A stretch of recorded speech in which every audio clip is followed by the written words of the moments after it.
राधानगरीत पोलिसांचा दुहेरी स्ट्राईक, एकाच दिवशी गांजा आणि गुटखा तस्करांवर कारवाई. कोल्हापूर जिल्ह्यातल्या राधानगरी पोलिसांनी अवैध धंद्यांविरोधात मोठी कारवाई करत एकाच दिवसात 2 वेगवेगळे गुन्हे उघडकीला आणले आहेत. एका कारवाईत 50,000हून अधिक किमतीचा प्रतिबंधित गुटखा आणि सुगंधी तंबाखूचा साठा जप्त करण्यात आला, तर दुसऱ्या कारवाईत 1 किलोहून अधिक गांजासह एका आरोपीला अटक करण्यात आली आहे. या दोन्ही कारवायांमुळे राधानगरी परिसरातील अवैध व्यवसाय करणाऱ्यांचे धाबे दणाणले आहेत.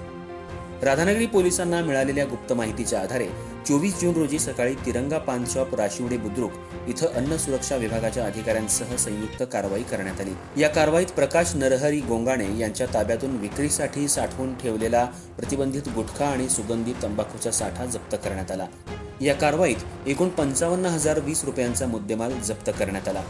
या प्रकरणी अन्न सुरक्षा आणि मानके कायदा तसंच भारतीय न्याय संहितेच्या कलम 123, 223, 274 आणि 275 अन्वये राधानगरी पोलीस ठाण्यात गुन्हा दाखल करण्यात आला असून पुढील तपास सुरू आहे. याच दिवशी रात्री राधानगरी पोलिसांनी आणखी एक धडक कारवाई करत सरवडे येथील अक्षय अशोक सुतार वय 31 याला गांजासह रंगेहात ताब्यात घेतलं. सरवडे गावातील एका घरात गांजाची विक्री सुरू असल्याची माहिती पोलिसांना मिळाल्यानंतर पोलिसांनी तात्काळ छापा टाकला.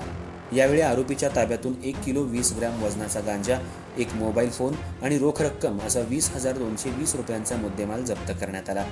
या प्रकरणी आरोपी विरुद्ध अंमली पदार्थ आणि मनोव्यापारावर परिणाम करणारे पदार्थ अधिनियम 1985च्या कलम 8 क आणि 20 ब अन्वये गुन्हा दाखल करण्यात आला असून पुढील तपास राधानगरी पोलीस करतायत.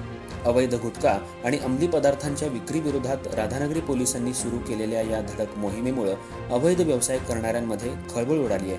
अशा प्रकारच्या कारवाया यापुढेही अधिक तीव्र करण्यात येणार असल्याचं पोलिसांकडून सांगण्यात आलंय.